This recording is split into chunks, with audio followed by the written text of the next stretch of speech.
एक बार गौतम बुद्ध प्रवचन देने के लिए एक स्थान पर रुके। लोग उनसे तरह तरह के प्रश्न पूछ रहे थे और बुद्ध उनके उत्तर दे रहे थे। वहीं पर एक व्यक्ति चुपचाप एक कोने में बैठा हुआ था। उसके चेहरे पर पीड़ा के भाव साफ दिखाई पड़ रहे थे। बुद्ध ने उस व्यक्ति से पूछा, भाई क्या दुख है आपको? उस व्यक्ति ने अत्यंत संक्षिप्त में उत्तर दिया, पता नहीं। बुद्ध ने कहा, देखो भाई, पहले अपने दुखों को जानो, उसके मूल में जाकर उसको देखो और उसका उपचार करो। उस व्यक्ति ने बुद्ध से पूछा, वो कैसे? गौतम बुद्ध ने कहा कि पास के जंगल में जाओ और वहां से कुछ पौधे उखाड़ कर ले आओ, लेकिन इस बात का ध्यान रखना कि पौधे ऐसे हो जिनकी 2-4 पत्तियां ही आई हो और सब पौधे अलग अलग तरह के होने चाहिए। वो व्यक्ति जंगल में गया और बुद्ध के निर्देशानुसार कुछ पौधे उखाड़ लाया। महात्मा बुद्ध ने उसके हाथ में से एक पौधा लिया और उसे दिखाते हुए पूछा कि ये कौन सा पौधा है?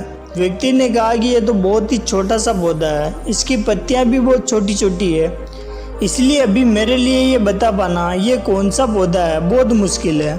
महात्मा बुद्ध ने कहा कि इस पौधे की जड़ों को ध्यानपूर्वक देखो और बताओ कि वहाँ पर क्या है। उस व्यक्ति ने जड़ों को ध्यानपूर्वक देखा और बताया कि इसकी जड़ों में पौधे के बीज का आवरण अटका हुआ है। इससे पता चलता है कि यह नीम का पौधा है। अब बुद्ध ने उससे दूसरे पौधे के बारे में पूछा तो उसने जड़ों को देखकर सभी पौधों का सही नाम बता दिया। बुद्ध ने उसे समझाते हुए कहा कि जिस प्रकार हर पौधे का एक बीज होता है, उसी प्रकार हर दुख का एक बीज होता है। उस बीज को हम कारण कह सकते हैं। बिना कारण के कार्य की उत्पत्ति असंभव है। बिना बीज के न तो कोई पौधा उगता है और न ही बिना कारण के दुख की उत्पत्ति होती है। दुख के बीज या कारण को पहचान कर हम उसे दूर करने का उपाय कर सकते हैं। आधुनिक चिकित्सा पद्धति में किसी भी व्याधि की चिकित्सा करने के लिए रोग का समुचित निदान अनिवार्य है। रोग का सही कारण और उसके व्याधि का स्वरूप जाने बिना उपचार करना हवा में तीर चलाने के समान ही है।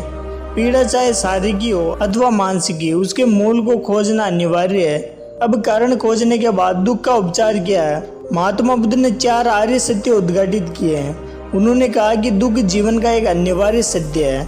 यह हर व्यक्ति के जीवन में किसी न किसी रूप में आता है। इसके बाद उन्होंने कहा कि दुख है तो उसका कारण भी अवश्य है। बिना कारण के कोई दुख हो ही नहीं सकता। फिर कहा कि दुख का उपचार भी है। अब दुख का उपचार क्या है? बुद्ध ने कहा कि सम्यक मार्ग ही वास्तविक उपचार है। यही बुद्ध का दर्शन है। बुद्ध का अष्टांगिक मार्ग ही उसका दर्शन और व्याधि का उपचार है। दुखों से मुक्ति के लिए इसका पालन अनिवार्य है। अब यह सम्यक मार्ग क्या है? जीवन के हर क्षेत्र में हर प्रकार की अति से बचकर बीच का रास्ता अपनाना ही बुद्ध का अष्टांगिक मार्ग तथा सम्यक मार्ग है। दोस्तों, आपको ये कहानी कैसी लगी है प्लीज़ कमेंट करके ज़रूर बताइएगा और वीडियो को लाइक कर दीजिएगा। अगर आपने इस चैनल को सब्सक्राइब नहीं किया हो तो प्लीज़ सब्सक्राइब कर लीजिएगा। Thank you.